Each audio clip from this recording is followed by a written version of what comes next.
Nobody retires on the day they picked. Statistically, you already know the person who's going to prove that. You're just not sure yet whether it's you. Here's a number that should stop you mid-scroll. Most people who retire didn't choose the date, and the reason isn't the one you're expecting. According to the 2026 Every Retirement Confidence Survey, workers expect to retire at a median age of 65.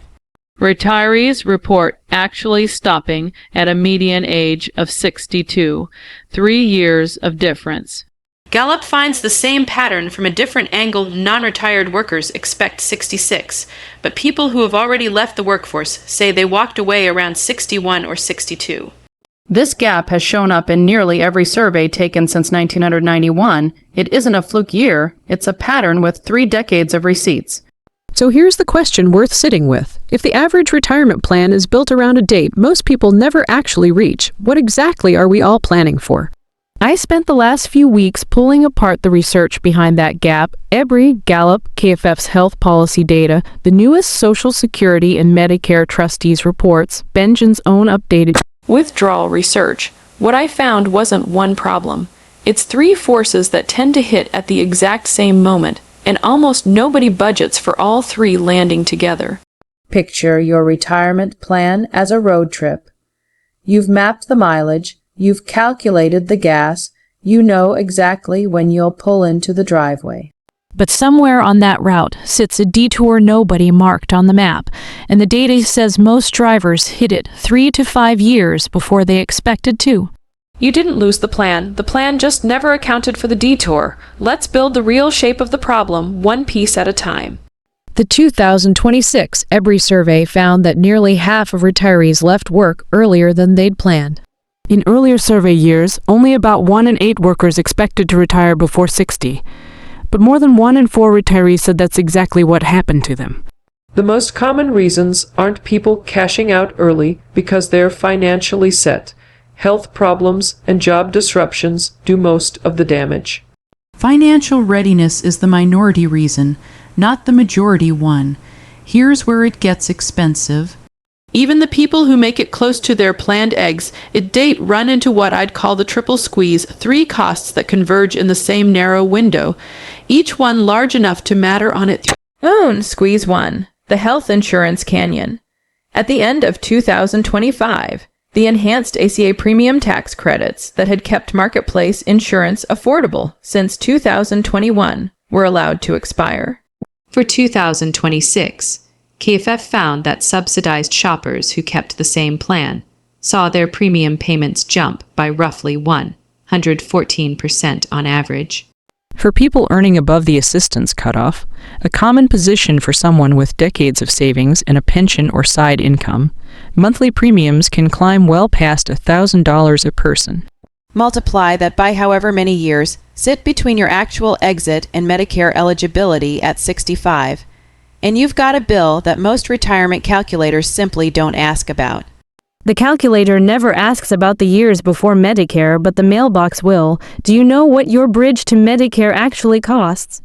Most people who have run their numbers have never run that one. Squeeze 2, the Social Security's clock. Claim benefits before your full retirement age, and the monthly check is permanently reduced, locked in for life, not a temporary dip.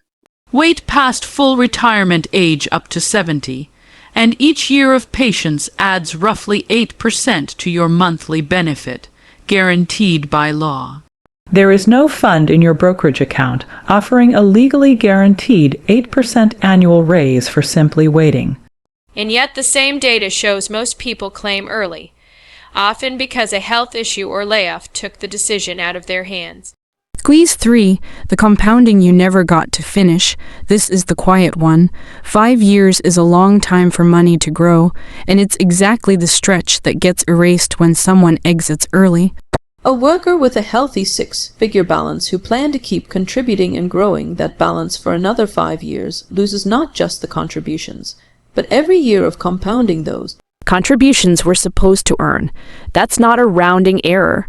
Depending on the balance and the market, it can be the difference between a comfortable withdrawal rate and a tight one for the rest of a 25 or 30-year retirement.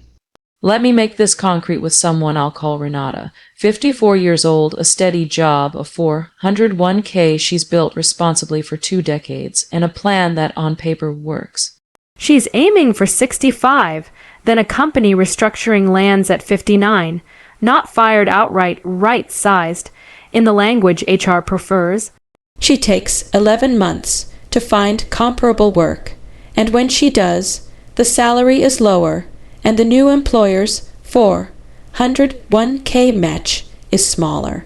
Nothing in Renata's spreadsheet was wrong. The math was correct. What was wrong was the assumption sitting quietly underneath the math that nothing would interrupt the timeline before she chose to end it herself.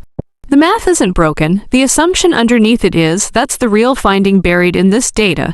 The problem was never that people can't do arithmetic.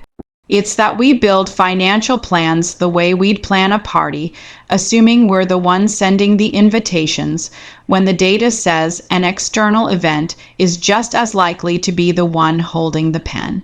Now, the part where I have to correct something a lot of retirement can't and gets wrong. You've probably heard of the 4% rule. Withdraw 4% of your portfolio in year 1. Adjust for inflation after that. And historically, your money lasts 30 years. Bill Bengen, the financial planner who created that rule back in 1994, published new research in 2025 arguing the real historical safe rate is closer to 7%, and told CNBC that retirees sticking to a flat 4% might be cheating themselves out of spending they could safely do. And this matters if you're one of the people this video is actually about. Bengen's own number assumes a 30-year retirement window starting on schedule. Retire 5 years early, and you're not funding 30 years and more. You're funding 35, maybe more.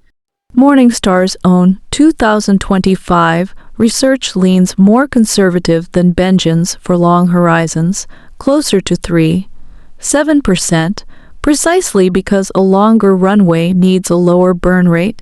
So the honest answer isn't 4% is right, or 7% is right. It's that your number should shrink the earlier the exit date actually lands, and almost nobody adjusts for that until they're already living it. Here's the generational wrinkle that makes this sharper for anyone in their late 40s through early 60s right now. Generation X was the first cohort to build retirement almost entirely on 401ks instead of pensions, and the data shows it. Fidelity's plan data puts the average Gen X 401k balance around $222,000. Schroders 2025 research found this generation expects to retire with roughly $711,000 saved against a self-reported need of about $1. $12 million, a gap north of $400,000, the widest of any. Generations surveyed, only 16% say they feel genuinely prepared. And here's the date worth writing down, 2032.